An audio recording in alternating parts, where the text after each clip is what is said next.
our examination of the impact Putin's war in Ukraine has had, both in Ukraine and more globally. You'll be familiar with the work we've been doing with the Economic Reconstruction Council in Kyiv, and the kind of work we've been doing in terms of trying to understand the macroeconomic and household level shock that has resulted from the invasion of Ukraine, that has jacked up energy prices throughout the world, and led us to understand better the nature of food supply chains across the world as well. I'm delighted this morning to be joined by both a very old friend and a new friend, Elisa Newby from the General Secretariat of the Bank of Finland. It will be clear to you that Finland has a particular interest in issues as they develop in Russia. And her colleague, Iikka Korhonen, who's from the Institute of Emerging Economies at the Bank of Finland. I should say that Lisa's from the General Secretariat and has come here hot foot from a trip with the ECB Governing Council to Lapland, if I'm allowed to say. It's certainly hot foot here compared to Lapland. And for those of you who remember Philip Lane's Dow lecture last month, as soon as he finished that lecture, he was raring to go off to Lapland and heat up activities over there as well. So very nice to continue our relationship and get another perspective on what has been an unfolding crisis in the world as we uncover some of the issues that have been brought to bear by the crisis in Ukraine. Indeed, the budget that we talked about yesterday, and I want to thank my colleagues for the excellent analysis that they produced so quickly as a result of that, it is really a response to the shocks that we've seen as a result of the Ukrainian crisis. We have COVID, and then Ukrainian crisis that's increased energy costs and food costs. That has materially worsened public finances in this country. It's a question of how we manage those so that financial markets don't take fright, and they are very skittish at the moment. It doesn't take a lot for me to explain that to you. But at the same time, it's also uncovering a great deal of heterogeneity. These shocks are continuing to hit people in the bottom half of the income distribution to an extent that is worrisome to those of us at the National Institute. I'm very interested to hear something more of the Finnish experience, which I think is a country in which income and wealth levels are not quite as unequal as we see in this country. That's certainly a result of higher levels of human capital across the board and access to physical capital in many cases and intangible capital. Our own analysis last spring was looking at the immediate response, and I think the analysis has borne the test of time, and it's worth just running through it before I turn to Iikka. I should have also welcomed all the hundreds of people online who joined us this morning. Well, do put questions through the chat, which apparently will work. Not the chat GPT, but the chat in Zoom. We'll see how we get on with that. But I think we thought it was going to be a prolonged war, a war of attrition, not anything that we thought was going to be sorted out by Christmas, if I could use a phrase from 1914. And I think that continues to be our central case a year on, that this will not go away very quickly, and therefore something we're going to have to continue to work with for quite a long time, even though it's very clear whose side we're on. It's also very clear that we can see no quick resolution of it. We need to manage sanctions with Russia and think very hard about some of the issues in which we gave evidence to the Treasury Committee, the extent to which the increase in energy prices provided a hedge to the Russians in terms of helping them finance the war. And I'm not sure we've managed sanctions as well as we might have done globally. Some countries have benefited greatly. Some of the movements in the current accounts that we see when we run our NIGEM model are telling us that some countries have directly benefited from the war. I shan't name them here, but I'm sure Iikka may be able to tell us something about that. Inflation has increased as a result of the supply shock in energy and food prices, and central banks are trying to deal with that. But very clear that this is not a central bank response about contracting demand to bring inflation down. It's managing a supply side shock with some increase in interest rates to temper against second round effects and bring demand back into line with lower levels of supply. Those who are analyzing the disinflation as requiring higher levels of unemployment are fundamentally misunderstanding the problem in front of us. And I'm very worried that members of my own profession seem to be doing that rather regularly as well. There's clearly been an increase in public expenditure. We saw that in yesterday's budget, and we were talking about this a year ago, both in defence and household expenditure. That's right and proper in response to the shock that we've seen. We're fortunate that despite the mini budget in this country, from which we learnt a lot, that we still have the ability to access international capital markets and fund temporary increases in government expenditure and temporary increases in debt to deal with the shocks that we have in place. And it's very important that's maintained. A year ago, we said policy rates will rise. They have. I think they're pretty near their peak. There may be a little bit of a wiggle up or down, but central banks have by and large done the job that we've asked them to do. We need to manage the migration, huge migration. I was fortunate enough to meet the Polish ambassador in Britain in spring, when he was given his papers by the Queen, and I looked at the numbers that had gone to Poland and to understand better the numbers that we might take in the UK. It's an interesting question when you use the word migration in the UK, and I'm perhaps going to leave it on the side for the moment. I don't want to raise any hackles in the room. A year ago, we were still in recovery from the COVID cloud.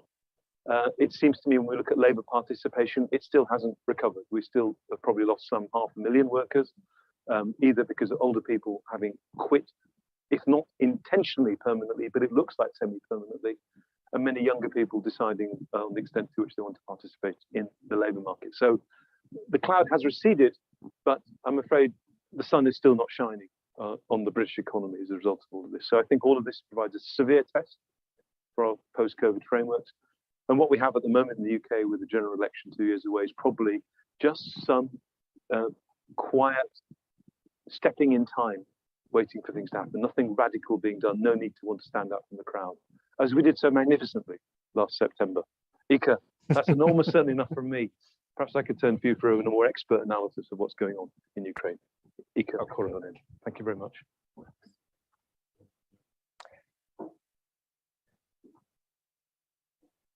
Okay, thank you very much for those kind words. That's it. And so my sort of 30-minute presentation will be mostly on Russian economy and what has happened since the start of the war, or the latest phase of the war. The war started in March or February 2014. And then I will try to sort of speculate what might happen to Russia if and when the war actually continues. Sanctions are in place and Russia withdraws from much of global cooperation. However, I will start with Ukraine. I mean, obviously, the human cost of the war in Ukraine, the number of people who have been dead, who are dead, refugees, both internal and to EU countries, the numbers are staggering. And insofar as, for example, GDP in war times makes any sort of sense, last year Ukraine's GDP dropped by roughly 1/3. So if one trusts the official numbers, Ukraine in this sense went back to year 2000. So more than 20 years of economic development just wiped out. There are some sort of scenarios on what might happen next, but obviously all the economic forecasts for Ukraine, they have to rely on some assumptions about the war and what is the outcome when the war ends and how. So some of the more optimistic forecasters or forecasts basically think that during this year the war will end, and then there will be recovery, and that will be financed, I guess, mostly by the West. Then, of course, if you think that the war will continue well into next year, well, obviously there will not be much of economic growth in Ukraine. And no matter what happens, Ukraine badly needs our help, both in terms of military equipment, training, but also just funds. I mean, basically, we are now funding more than half of Ukraine's budget. I mean, the numbers as such are not that big. Ukraine this year, they will need 35 to 40 billion US dollars or euros, not more than that. But then moving on from Ukraine to Russia, I mean, even before the war, or the latest sort of phase of the war started, Russia's economic growth had greatly decelerated from the early 2000s. So before the global financial crisis, Russia grew for roughly 7 or 8 years at almost 7% a year on average. And obviously during that time also the oil price almost continues to decline. After the global financial crisis, even though for example, the price of oil fairly quickly recovered, it didn't grow, it didn't go up anymore. It basically stayed at between $100 and $120 a barrel. Russia's growth stagnated, and the average growth between 2010 and 2021 was 1.2%. Obviously, you had 2015 sort of recession because of sanctions. You had COVID, but in Russia, the COVID restrictions were only very short-lived, and the economic fallout, as you can see, was not nearly as severe as in many other countries. But despite all of that, as you can see, the average growth was very, very slow. And obviously, since the global economy was growing between 3 and 4% during this year, Russia's share of global economy continued to shrink. So before the latest phase of the war, Russia was perhaps 1.5, 1.6% of global GDP. Obviously, in energy markets, Russia is a major player. So this is the backdrop. Now, then, try to think what happens now. This is actually our latest forecast published this Monday on Russian economy. We are now forecasting GDP to drop by 2% this year, after minus 2.1 last year. Obviously, one year ago, a lot of forecasters, including us, we were expecting Russia's GDP to drop by much more last year. So what happened? Well, first of all, Russia spent a lot of money on sort of keeping the wheels turning, a lot of public investment, a lot of subsidized investment in various parts of the economy. And then, as was actually mentioned in the introduction, sanctions in some areas were fairly slow in coming. So the EU crude oil import ban and the oil price cap came into force only at the beginning of December. And the import ban on oil products came in force only this February. So in this sense, we have been fairly slow. And because of that, Russia's net exports actually last year, they grew at very, very rapid pace. So basically Russia was able to export more, and especially during the first half of the year, the price of Russia's energy goods was much higher than before. So they had a big current account surplus. At the same time, imports were compressed because of sanctions, because of the general uncertainty, because of the sort of trade finance problems and so on. So that is why the Russian GDP held up as well as it did. Now this year, we are expecting some of these things to be sort of going in reverse. So now that the sanctions on crude oil are in place, Russia will most likely, the export volumes will drop. And they have already announced that they will decrease their oil production. And now that the sort of traders have found ways to actually ship goods to Russia, then imports will recover from very low base. And at the same time, we are not expecting the Russian government to be able to use quite as much or increase as much the amount of money spent on various infrastructure and other projects. And that's why we are expecting the GDP to drop by 2% this year. So all in all, at the end of this year, Russia's GDP will be 6 or 7% lower or smaller than, for example, the forecast in January 22 from the IMF would lead one to expect. So this is so far the economic cost of war for Russia. Then I will go through some of the sort of more more detail in what is happening in various sectors of Russian economy. First of all, we can clearly see here the effect of sanctions on industrial production and especially manufacturing. took quite a hit last year. So everything that relied on foreign components, where companies were part of global value chains, big drops in activity. The car manufacturing dropped by 2/3. Televisions, elevators, whatever,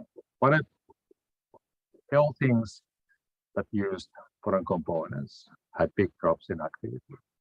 At the same time, everything related to war, directly to war, you had big increase in activity. So certain sectors in metals industry, medicines, medical goods, in textiles, you see big jumps in everything that is related to uniforms and boots and so on. So that also has been sort of keeping up some parts of the economy. And then in mineral extraction, we can now see that both in crude oil and in gas, production is decreasing. So crude oil, and I will come back to this, obviously Russia can export elsewhere. It costs more to ship crude tanker to India than to Finland, but it can be done. The natural gas that Russia sold to Europe cannot be sold anywhere else because there are no pipelines and there are no LNG terminals near those facilities. So that production is now dropping. Then, sort of closer to ordinary people, the volume of retail trade basically dropped last year by 10%. And food sales dropped by much less, whereas everything else, so including cars, electronics, so on, clothes, dropped by almost 15%.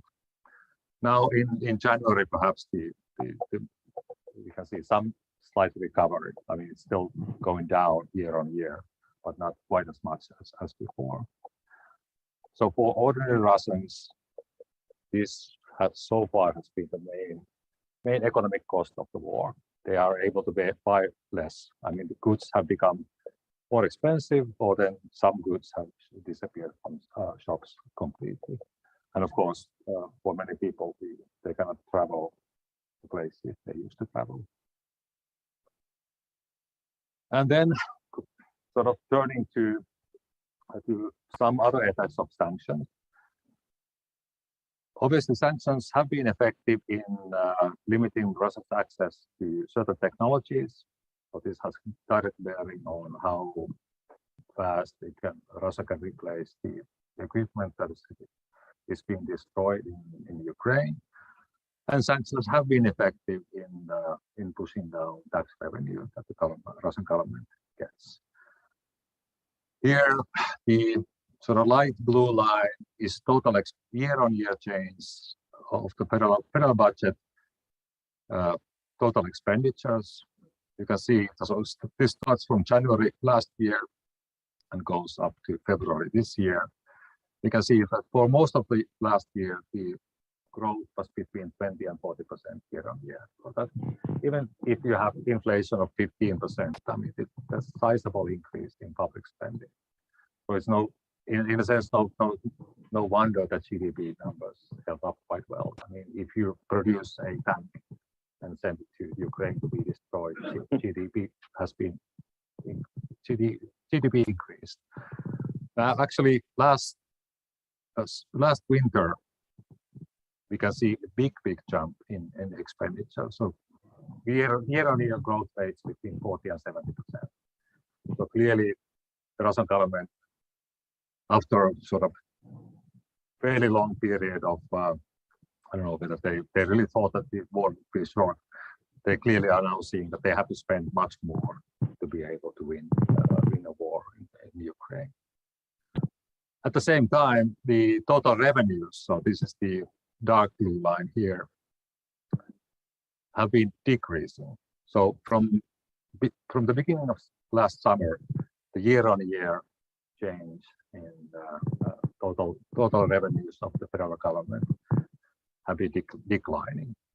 And the only exception is end of last year when they levied a special tax on Gazprom. gas company. And that special levy in itself was almost 1% of Russian GDP. So it's a huge sort of one-off tax on a particular company. I wouldn't be surprised if we see something similar for other exporting companies in the future as well. Of course, we can also think that in first half of 2022, we, as in Europe, we were paying a lot more for Russian gas. So Gazprom got a lot of money, and now Russian government took that money that we paid earlier, basically to finance the war. And it's actually quite interesting that the oil and gas revenues are now down in January and February, almost 50% year on year. And these are roughly, in normal times, between 35 and 40% of federal budget. So you can see that in this sense, sanctions that are now in place have been working. But as we discussed earlier, I mean, these have been slowly incoming. So if you have expenditures going up and tax revenues going down, then you will have a deficit. And here I've had, again, monthly numbers starting from 2020, in this case, because I want to show you the sort of seasonal pattern of Russia's government finances. You always have a big deficit in December. There are certain payments that government makes at that time. But December 22 was by far the biggest in recorded history. Overall, last year's federal government deficit was roughly 2% of GDP. Budget for this year will forecast a deficit of 2% of GDP. But because of the big drop in tax revenue, in January and February, we are already at 1.5% of the forecast GDP. And with fairly realistic assumptions about tax revenues and expenditures, if we think that war goes on, deficit could easily be between 5 and 6% of GDP this year. Now, is this a lot? Well, obviously, it's a lot.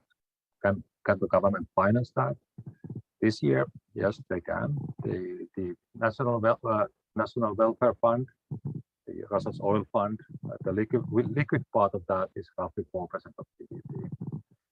So they can withdraw money from that, and they have actually started to do that. They can borrow from domestic sources. They did that at the end of last year. But if the deficit is, say, 6% of GDP, then after this year, there are no more buffers. Then the government has to make some tough choices about the expenditures and also possibly about tax sources.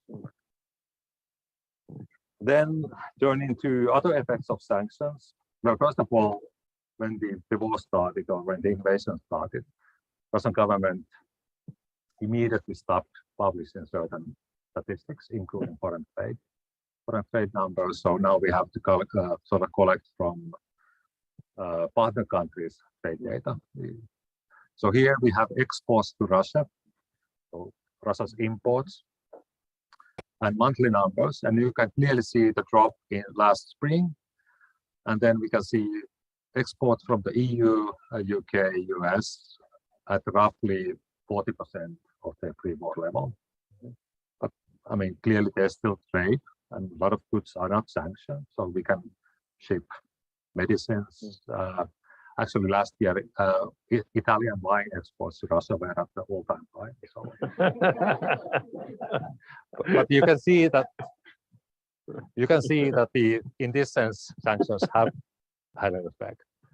After the initial shock, China's exports to Russia have recovered more or less to where they were before the war. And then countries like Turkey and Kazakhstan, but especially Turkey, have really increased their exports to Russia. Overall, the Russia's imports, the value of imports is roughly 20% lower than it was before the invasion.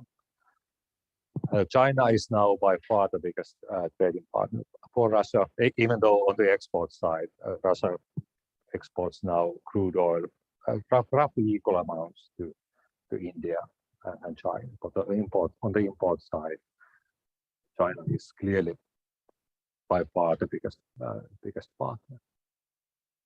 We have looked at the sort of goods, what kind of goods various countries export to Russia. Clearly, for example, for China, the structure of debt rate with Russia has actually not changed at all. So they are exporting similar goods they did before the war. The only exception is that they are now exporting much more cars to Russia than before.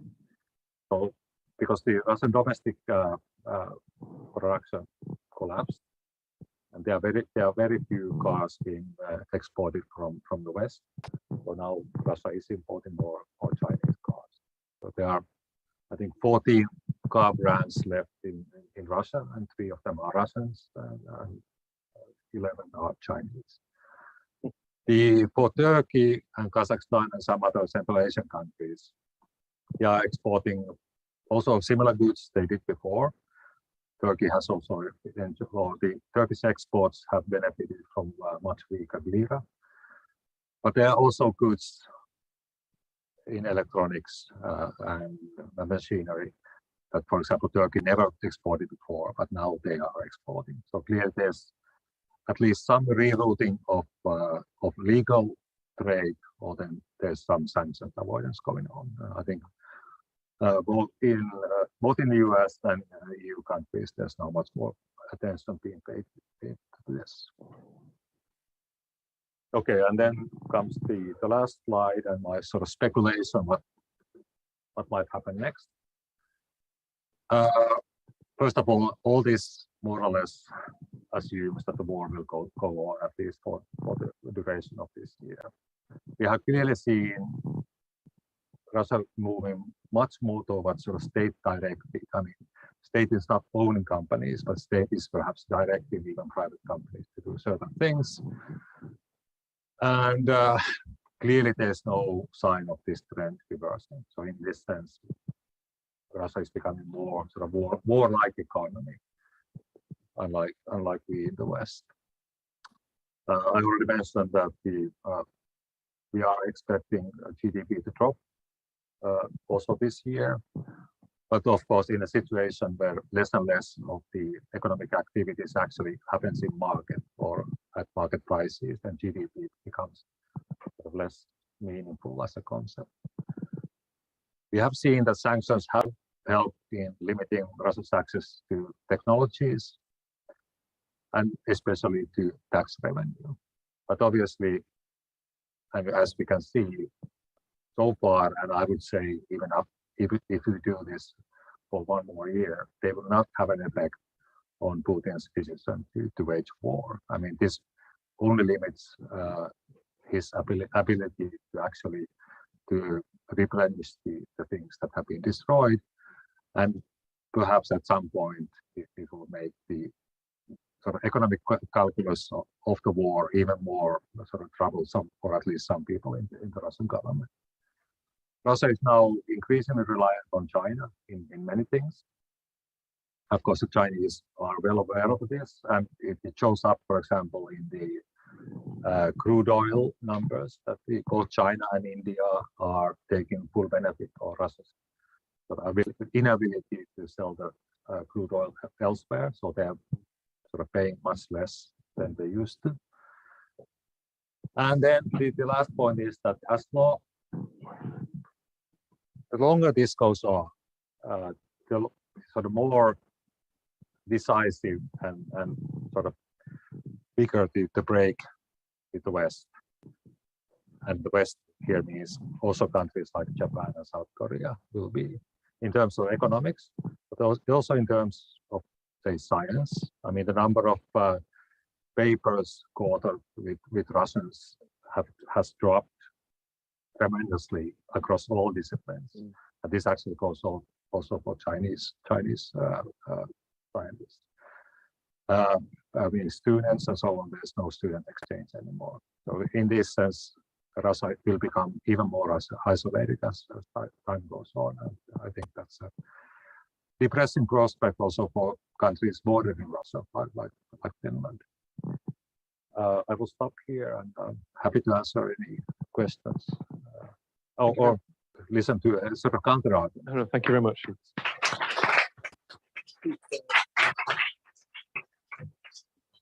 Relaxed chat from here, but I'm very pleased to welcome, if I might, Dumitru Nataluka, who's just joined us on a surprise basis, but who is a People's Deputy in Kyiv, Ukraine, but also chair of the Parliamentary Committee on Economic Affairs in Kyiv. And I wonder if I could just ask you maybe to give some comments on what you've just heard. But if you're not able to, that's fine as well.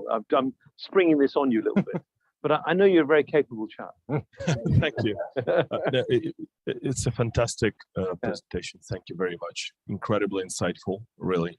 If you wouldn't mind me sharing it with my colleagues from the Ukrainian parliament, of course, yeah. I would be most happy because it has a lot of really great insights. I totally share, and I think that you clearly got the point when you say that sanctions have succeeded in limiting Russia's access to technology, but they are not a silver bullet when it comes to ending the war. This is, in fact, what we are observing as well. The first impression was that Russia was building an autarky. Then we realized that it's differentiating and slowly turning to the global south and the east. They're building their relationships with the Gulf countries, with the African countries, with countries like Iran, North Korea, and of course China. The question is whether this change of let's call it the level of life and the way of life of the Russian citizens in replacing the products, the goods, the services might affect them to a certain point that they would decide that this has to be enough, and they want to turn back again to the West. So the question is, do we think that the goods and the technologies and the services obtained from the non-Western countries, from the countries that were previously supplying it to Russia, might be not sufficient enough in terms of quality, in terms of abundance for the Russian population to start questioning the rationale of this war? And unfortunately, for the moment, we don't think so. What we see is that they are ready to endure. So the main question is how this affects all of the economic situation, not the population of Russia, but the establishment and their elites. So in terms when it comes to the personal capitals of the people surrounding Putin, what do they lose from the detachment from the West and from the break from the West and from the sanctions? And this is where we're trying to focus right now. But also, one last point is that, in our opinion, what is happening is Russia is trying to win time. They are so in discord in the West, and that is the instrument to do it, to differentiate their supplies by China, by the global South. Because we see manipulations, like an article on Politico, for example, that has been published not that long ago. Politico is an American, as you might know, media outlet, and the article was called "Still Filling Putin's Coffers," which indicated an increase in export to Russia starting from February 22. For example, Slovenia 346%, Austria 139%, Italy 100%. Luxembourg, 262%. But the question is that this is clearly manipulation, because that was from February to August, and it reflects just an increase in prices because of the immediate crisis. Right? But nevertheless, what is being done is that disseminate articles like this, try to influence the public opinion, saying that sanctions do not work, The West is still divided in terms of the willing to trade with Russia. Everybody minds their own business, and therefore it's not efficient. We can see that sanctions are efficient, but the question is, will they affect really the end of this war and bring it closer, and how and when? Thank you. Thank you very much, Dimitra. Thank you for. Can I want to come back on Yeah. those points? Yeah, I mean, very good points, and I very much agree on that. What Russia is now trying to do is they're trying to sort of stall, trying to win time, perhaps wait for the U.S. president elections and whatever. And clearly, they think that they can throw tens of thousands of men basically to be slaughtered, and the society seems to be sort of okay with that. And then on the sort of if ordinary Russians would sort of react to the economic pain, yeah, I very much agree that and I do hope that nobody expected that. I mean, in 21, the real disposable income of Russian households was lower than it was in 2013, and that was not enough to sort of spark any kind of political unrest in that sense. And of course, we have to remember that in 2011 and 12, I mean, there were literally hundreds of thousands of people there on the streets of Moscow and St. Petersburg protesting. And the way the authorities dealt with that almost made sure that for ordinary people, it's personally very costly to do anything, to protest. So then, unlike in Soviet Union, you have an option. So people move out. So you have a lot of people moving out already before the war. And now, of course, we have seen an acceleration of that. And all of these are the sort of, in a sense, the best, or at least people who have skills that are marketable, they can work elsewhere as well. And of course, for the long term, this is problematic. But at the moment, the sort of planning horizon in Kremlin is not very long. Thank you very much, Iikka. Now, if there are any, we'll take some questions from the floor in a minute, but let me also tell people down the line to send their questions in. We've got an excellent question already lined up. If any more you want to send, I can. It's wonderful. I can read them on this screen. Read them out. Yeah. Iikka, can I ask you one question, which I hope you're able to answer? I realise you're at the Bank of Finland, but just something about the impact of this on the Finnish economy. Perhaps you could just give us an indication of the extent to which it's different or the same as to what we've experienced in the UK. Well, I mean, some parts of it are, but of course, say if you look at exports before the war, roughly 5% of our exports went to Russia. This year, I don't know, 1%. I mean, the share has not been at that low since 2045. And we have to go back to the 30s to see such low shares. So that has impacted some companies, some sectors quite badly. In southeast of Finland, Russian tourists were very important, but now that is gone for who knows for how long. We are now forecasting mild recession for this year.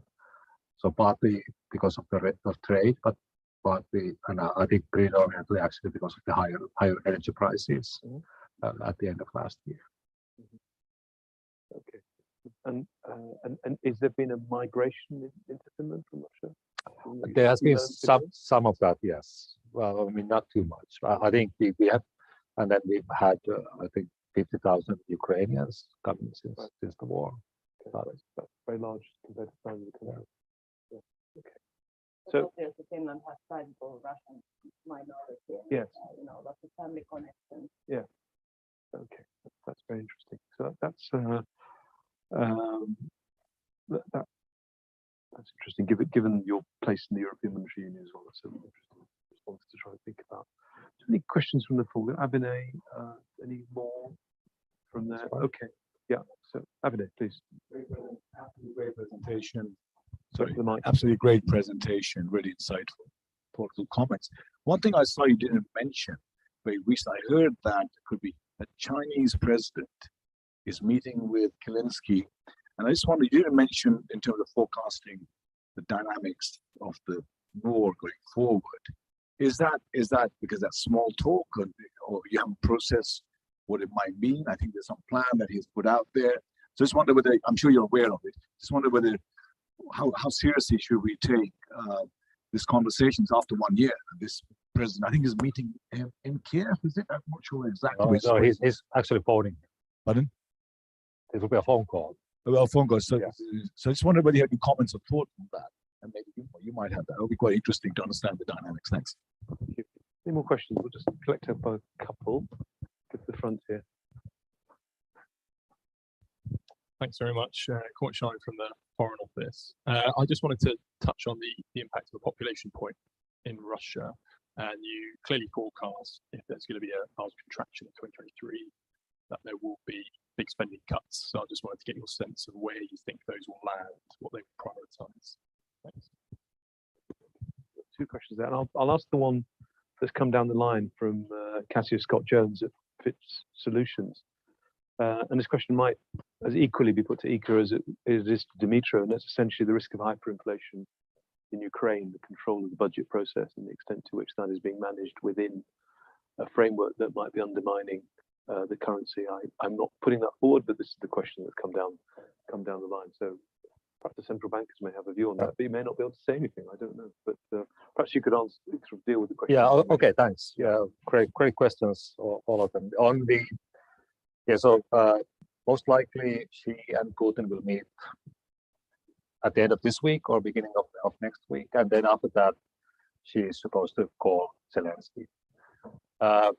Presumably, also because of the so-called peace plan that China put out. But if you look at this plan, it's basically a bunch of bullet points on sort of very general principles about international relations and sovereignty and so on. It's not a peace plan. It's a collection of principles. It's of course nice that they are there, but clearly China doesn't feel that it could actually be a broker of peace.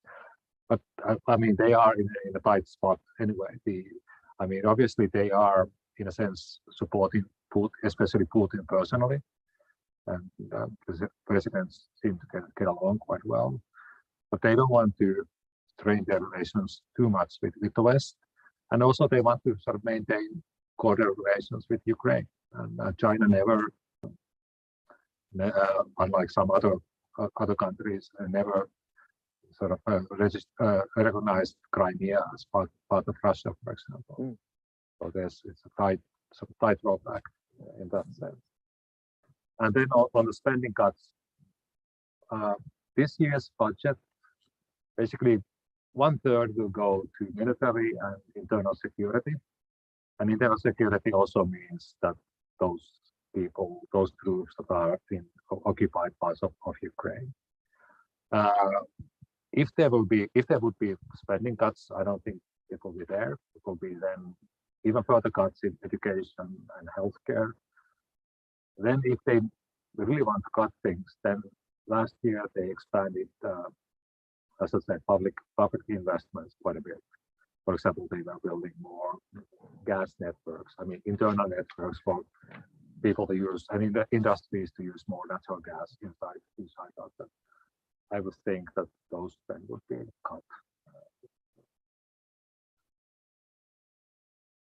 And then on the hyperinflation in Ukraine, well, if you have a situation like you did in some months last year, where the National Bank is buying or basically financing more than half of the budget deficit, yeah, it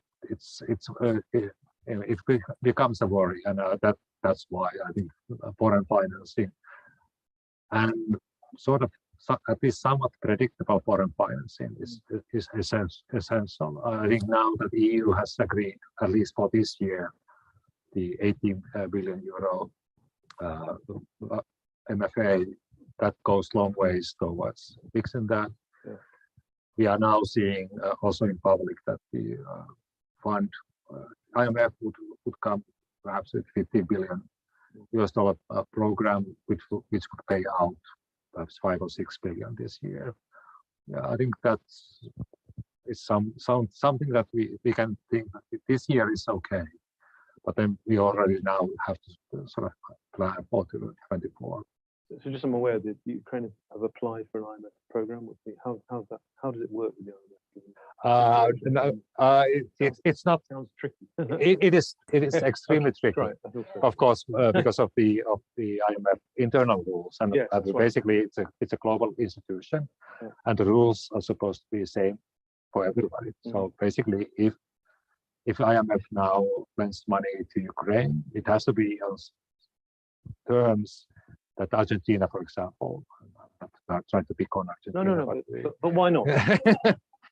I mean, well, they've been IMF's customer often. Well, no, every 10 years. Yeah. Right. So they cannot Regular customer. they cannot come to the counter next and say that, on these terms, we would like some money as well.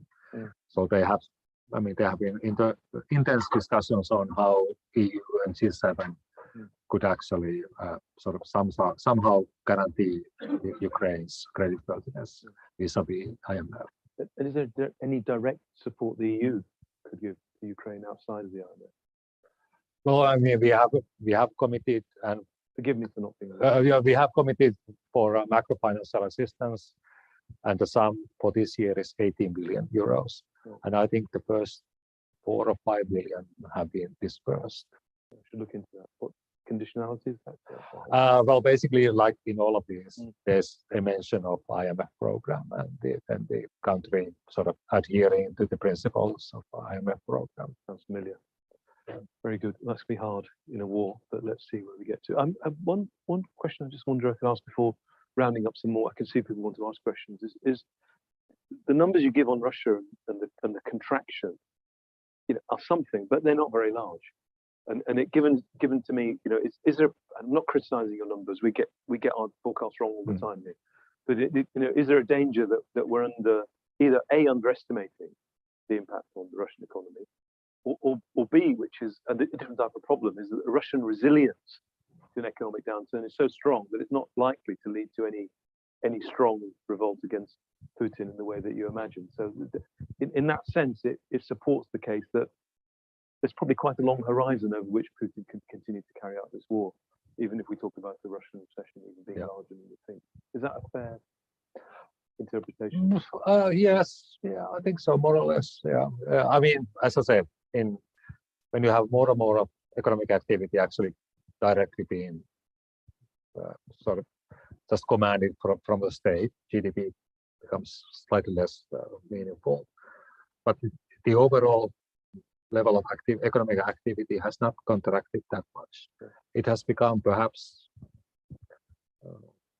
more primitive or less advanced in certain, or actually many sectors. But so far, I mean, things are working. I mean, so far, no airplane has dropped from the sky. I mean, I think that actually will happen. And the cars that are being manufactured will not have an ABS or and so on. But, that's very interesting. Dmitry, sorry to bring you in again, but this question of hyperinflation in Ukraine, or chronic inflation. I mean, we had a period of chronic inflation in Russia in the 1990s, where it hovered around 50%. Is that the world that we're in Ukraine? Perhaps you could just give us a bit of information on the ground on that, on inflation. So, I mean, as far as we see it, the inflation and the hyperinflation in Ukraine depends on three things. How timely is the support of the Western donors and the Western allies in terms of the monetary and financial support. Second, on how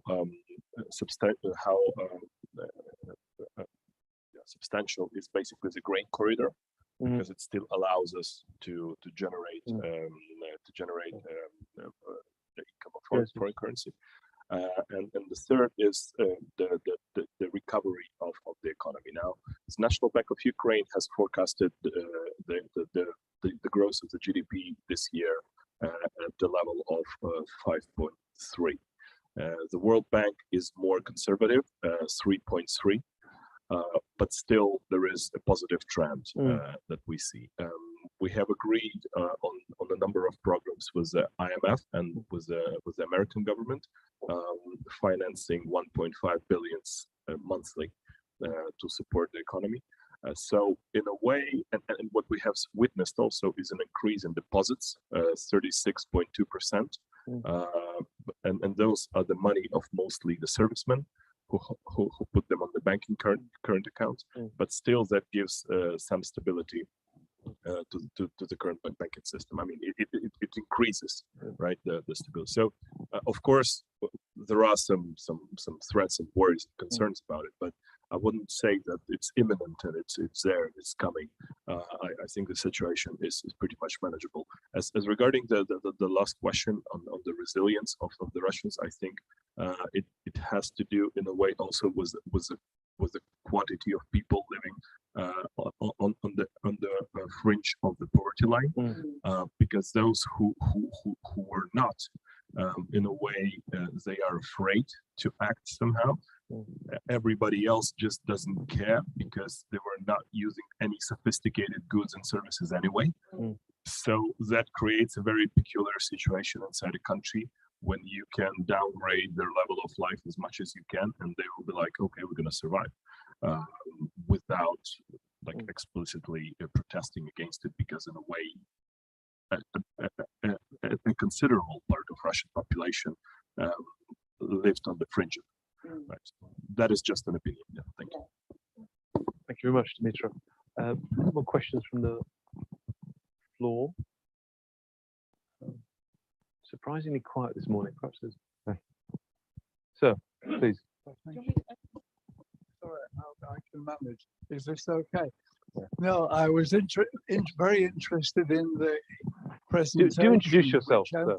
Sorry, sir, do introduce yourself. Is the microphone on? It's on, okay. I was very interested in the presentation, which emphasized at one point that the economic costs of the war are very high for Russia. And that made me wonder whether in time the costs might become sufficiently high that Russia might decide that although it's not going to be defeated, it can't really win a decisive victory. So maybe Russia will eventually decide that it should just end the war and stop fighting, or is that, am I just being too optimistic here? Thank you. That's Paul Hare from Harriet Watt. Yes, well, I mean, short answer is I fear you are too optimistic. And as we discussed, I mean, the economic hardships of Russian population have gone on for quite a while without any meaningful internal protest. So if people protest or if they are fed up, then those who can leave. And the government is perfectly willing to see a lot of people leave. It's interesting how like tens of thousands of Russians have moved to Argentina. Women moved there to give birth this month. Yeah. And people could find the Just way evacuating. as well. Yeah, well, I mean, the various estimates of how many people have left Russia, I mean, they vary between 500,000, 700,000. So a lot of people in Central Asian countries, a lot of people also in the EU, Israel, and so on. That's an interesting aspect. So we've got 3 questions, 4 now, so it's very good. Warming up nicely. So we'll go from left to right. So we'll start with Ivor, Adrian, Michaela, then the young man at the back. So Ivor. Well, thank you very much for what for me was a very informative talk about trade sanctions. You haven't really said anything about the other side of sanctions, which is the freezing of Russian assets in the UK, the US, and other Western banking systems, or very much about the freezing of international financial transaction system for Russia. And I was just wondering if you could do 2 things. One is to say what you think the impact would be second, if you could comment on some of the recent commentary about the number of holes in these sanctions. I'm thinking, for example, of a recent article by Martin Sandler in the FT. Thank you, Ivan. We'll just collect the four up. And have you got that? Yeah. Down to Adrian. Yeah, thank you very much. Adrian House, I'm one of two deputy directors here at NISA. I had a couple of questions. One was building on what Ivan's just said, the freezing of central bank assets and how that might affect sort of the way in which Russia can finance this budget deficit that you highlighted. Because previously it was always thought that, oh, they sort of accumulated a war chest and the central bank assets were very much a part of that. Is that the case? Or will they struggle to finance a budget deficit more because those central bank assets have been frozen? I think it's something like 300 billion, if I'm not mistaken. And the other question I had is remembering your chart on trade, and I was rather surprised to see that trade with Japan, South Korea, and Taiwan has gone up. Or at least it looked like it was increasing. Okay, no, it hasn't. Oh, it hasn't. Okay, but what is that trade, and in what way does that not infringe sanctions? Because I thought that those three countries were pretty much aligned on Western sanctions. So how come that that trade volume, if it's not going up, isn't going down? And if it isn't going down, for instance, why aren't they exporting cars? Because you mentioned that there's only Chinese cars now. So I'm just interested in what's happening. Okay. I thought Japan, South Korea, and Taiwan were pretty much on board. Thank you, Adrian. This is Michela Vecchi, Professor of Economics at Kingston University. I would like to know a bit more about the relationship with China, because China seems to be a very important player in this war. How is this Chinese support to Russia affecting Chinese relationship with the West? Thank you, Michaela. And finally, Wesley Hua from Capital Group. My two questions were both follow-ups. The first was, what's the longer run outlook for the labor force in Russia and Ukraine, since there seem to have been very dramatic developments? And secondly, can frozen central bank reserves be used towards reparations if there's a judgment on that? we discussed that just a few days ago in the room next door. So a prescient question, but that was behind closed doors. So please. Okay, thanks. All right. There's several questions about the freezing of Russian assets, central bank, and other assets. I think the initial financial shock that happened in Russia was basically caused by this act. So if you remember the first days and weeks after the invasion, Russian ruble actually was in free fall. It dropped. I mean, the value dropped by more than 30%. Central bank was forced to increase the interest rates 20%, and they introduced capital controls. And all this was because they were unable to actually intervene to support the ruble. But then these actions were enough to stabilize the situation. So the Russians were unable to, and foreigners were unable to move their money out of Russia. And then over time, when they saw that the situation also in the Russian banking system had stabilized, then the Russian central bank was able to gradually start lowering the interest rate again. Now going forward, I think the fact that almost no global bank will want to have any transactions with Russian central bank because of the sanctions will mean that if they would need, they will be almost completely unable to intervene in support of external value of the ruble. The only exception is their yuan assets.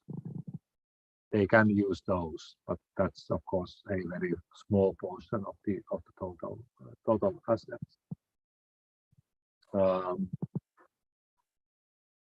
On the sort of holes in the sanctions regime, I think it's a good idea to try to sort of plug those holes. But on financial sanctions, actually, there's not too much we can still do, because most of the financial institutions are completely barred from our markets anyway. They cannot get financing. They cannot even sort of make payments to their customers or between Russia and other countries. And actually, it was yesterday or today at Financial Times, there's a good piece on Raiffeisen, Austrian bank that still operates in Russia, and they are able to get huge commissions because they are basically the only bank where you can actually send money from Russia to say EU countries. Whether it would actually be worthwhile to cut that, I don't know. I mean, perhaps we want to know who sends money from Russia and where. And then on sort of more on the freezing of central bank assets. I mean, I think the whole talk about war chest or the central bank assets or international reserves being part of that was somewhat perhaps misguided. The National Welfare Fund, I mean the oil fund, that can be described as a war chest, I think. And then central bank managed some part of that on behalf of the Ministry of Finance as part of their international reserves. So in some sense, also those funds have been frozen. But then, for example, just recently, Ministry of Finance just asked the central bank to switch some of their euro assets, some of the Ministry of Finance euro assets into rubles, and then withdrew those monies. So basically, central bank just makes two accounting sort of notes in its books, and that's what happened. Of course, we can also say that is central bank financing of budget deficit. On the East Asia, so Japan, Korea, and Taiwan all have agreed to stop export of several high-tech goods and components to Russia, and I think they are adhering to those commitments. Japan perhaps more sort of eagerly than some other countries. They are still exporting some things, and those are not. And as I showed, I mean, we or the EU, we are still exporting many things to Russia. They are not under sanctions. For example, Japan is exporting used cars. So if you go to Vladivostok, I mean, you can see that a lot of the cars are actually have the wheels on the right side instead of left side, and that's why because they came from Japan. But then countries like Vietnam and Malaysia are not officially part of sanctions regime, but their exports to Russia have collapsed by 50–70%. In case of Vietnam, that's because Samsung has its biggest phone factory in Vietnam, and Samsung as a company has stopped shipping phones to Russia. Then on the relationship with China, I think China, as was mentioned before, wants to support Russia and wants to support Putin. However, there are certain limits.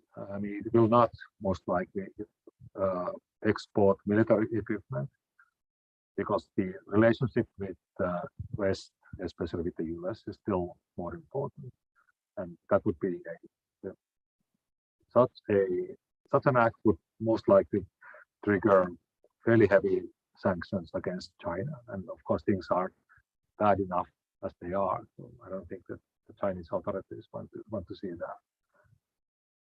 And then the last question about labor force trends. Well, first of all, in Russia, the working age population has been decreasing since 2010. We are now seeing even faster drops, partly because of COVID. I mean, excess mortality in Russia was among the highest in the world. And then we are now seeing, as was mentioned, a lot of people, a lot of young males moving out of the country. Whether that will sort of persist is an open question, of course. And in Ukraine, well, Ukraine has had at least as bad demographic trends as Russia before. But now, of course, I mean, we have perhaps 6 to 7 million Ukrainians, mostly in the EU countries. We have several millions of Ukrainians. Internal sort of refugees, yeah, I don't know how to comment on Ukrainian demographics in a situation like this. Well, I think there's so many things we could continue to press on. It could take us to the rest of what has been a very busy week. I think you should be congratulated for the level of analysis that you provided, your understanding of the Russian situation, but also interleaving that with the geopolitical situation. There's clearly more that we need to think about, more we need to address. The financial aid question is clearly very important for us to get right, as well as thinking about how we continue to help Ukraine deal with the economic, financial, human tragedy that is unfolding with a country that is in no way responsible for what's been imposed upon it. The one crumb of comfort I take from listening to you today is that very early on in the invasion, we were worried that Russia's ambition may spread even further very quickly. That doesn't seem to be anything that anyone's talked about this morning. So at the very least, the war of attrition in Ukraine may have prevented even further advances elsewhere. I don't know if that's right or not, but let's hope that's the case, if nothing else. You know to what I refer. Yeah. Thank you very much. Thank you. Lovely to see you. Thank you very much, Elisa. Thank you very much. Now,